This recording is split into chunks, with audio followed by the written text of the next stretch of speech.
جو لکڑیاں ہیں آ گئی یہ بجھ جائے، بارش ایسی کرا تو ہر فرشتے نے آ کے مدد کے لیے کہا، مگر ابراہیم علیہ السلام نے کیا کہا؟ مدد تو چاہتا ہوں مگر تم سے نہیں، جس نے مجھے خلق کیا ہے میں اس سے مدد چاہتا ہوں۔ کیا کہا؟ جس نے مجھے خلق کیا ہے میں اس سے مدد چاہتا ہوں۔ یعنی کہ بتایا کہ اللہ پر ہر فرشتہ چلا گیا واپس، جانے کے بعد جب چلا گیا تو اس نے کہا، یہ جبرائیل نے جانے کے بعد بھی یہی کہا کہ مدد تو چاہتا ہے مگر ہم سے نہیں، معبود تجھ سے چاہتا ہے۔ بس ادھر سے حکم ہوا، قرآن نے کہا ایک دم حکم، قرآن کے اندر آیت آئی ہے، کیا کہا کہ آپ گلزار ہو جا۔ کس کے لیے؟ نبی کے لیے کہا گلزار۔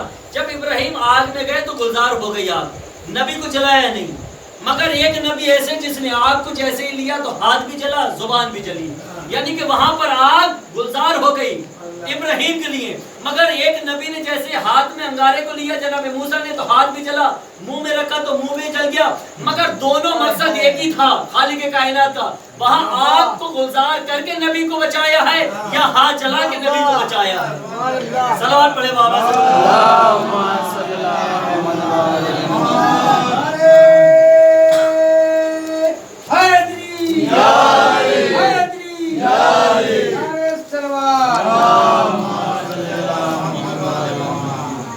آگ نے گلزار ہو کے نبی کو بچایا۔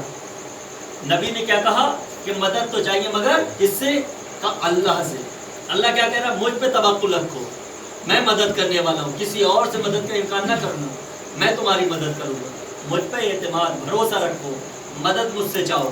لوگ سوچیں کہ بھائی ہوتے ہیں تو انسان سوچتا ہے کہ ہمارے بھائی ہیں تو مدد بہت، یا بیٹے ہیں، یہ بھی نبی کے دور میں بتا دیا۔ جب جناب یوسف کو لے کے بھائی چلے ہیں اور لے جانے کے بعد جب کنویں کے قریب پہنچے تو سب نے مشورہ کیا کیا کہ جناب یوسف کو کنویں میں ڈال دیا جائے۔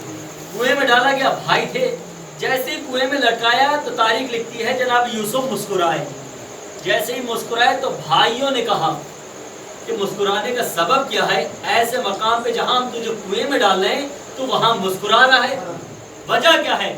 کہا اس لیے کہ میں سوچتا تھا کہ کوئی مجھ سے دشمنی کا اظہار کیسے کرے گا، میرے بھائی اتنے طاقتور ہیں، آج مجھے پتا چلا کہ جس پہ مجھے بھروسہ تھا آج وہی میری جان کے دشمن ہو گئے۔ یعنی کہا یہاں پر اللہ مجھے بتا رہا ہے کہ یاد رکھنا بھائیوں پر بھی اپنے توکل نہ کرنا سوائے میرے، میں تمہاری مدد کے لیے آمادہ ہر وقت رہوں گا، تم مجھے پکارو۔ یعنی کہ کنویں میں ڈال دیا گیا، جناب یوسف کو ڈالا، اس کے بعد گھر پہ یہ واپس آئے، اور گھر پہ جب واپس آئے تو کیا جو کرتا تھا قمیض وہ لے کر گئے، کس بارے کہ تاکہ ہم بتائیں اپنے باپ کو تو وہ یقین کر لیں کہ بھیڑیوں نے کھا لیا۔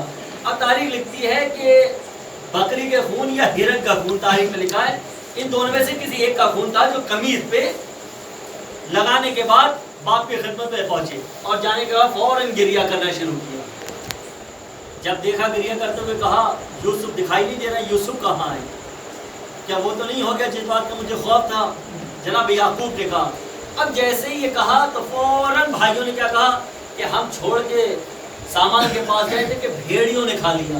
بس جملہ سنیے، نبی نے کیا کہا، مگر جو بھی جتنی بھی چالاکی سے کچھ بھی کوئی کرے، جھوٹ بولے مگر کچھ نہ کچھ گوشہ چھوڑ دیتا ہے، لاکھ کوشش کر کے کوئی جھوٹ بولے مگر کوئی گوشہ۔ یہ بھائی بھی چلے قمیض لے کے، مگر جیسے ہی باپ کی خدمت میں قمیض کو رکھا، جناب یعقوب نے جیسے ہی قمیض کو دیکھا تو فوراً بے ساختہ اپنی زبان سے کہا آج پہلی زندگی میں ایسا دیکھ رہا ہوں کہ اتنا عقل مند بھیڑیا تھا کہ جسم کو تو پھاڑ گیا مگر قمیض صحیح سلامت واپس کر دیا۔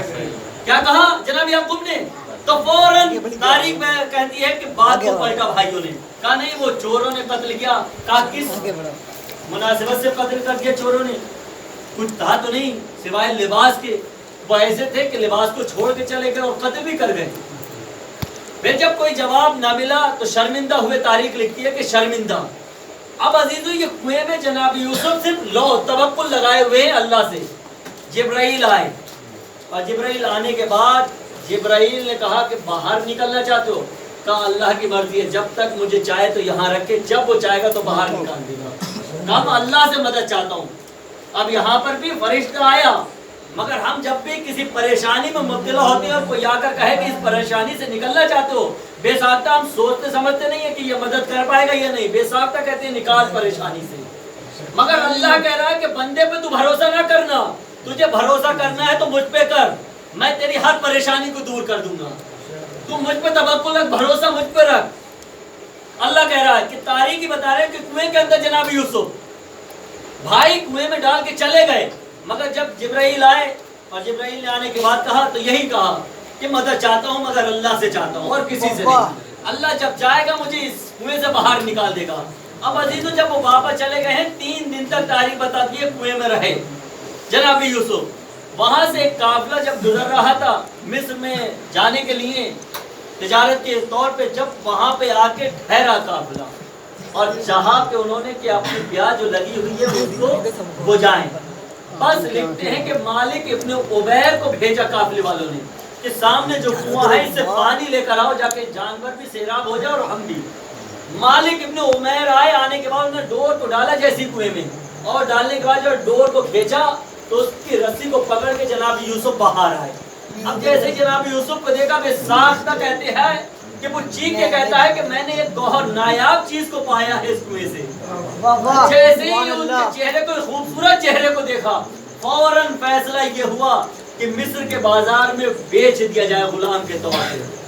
اب یہ لے کر چلے ہیں اور جانے کے بعد جب وہاں پہنچے اور مصر کے بازار میں جب بیچنا بولی لگی ہے تو تاریخ بتاتی ہے سب جمع تھے, مگر وہاں پر ایک بڑھیا, کون, ایک بڑھیا بھی تھی جس کے پاس کچھ نہ تھا, چند درہم لے کے آئی. مگر تاریخ نے 2 تاریخیں ہیں, 2 روایات اس سے ہے منسوب.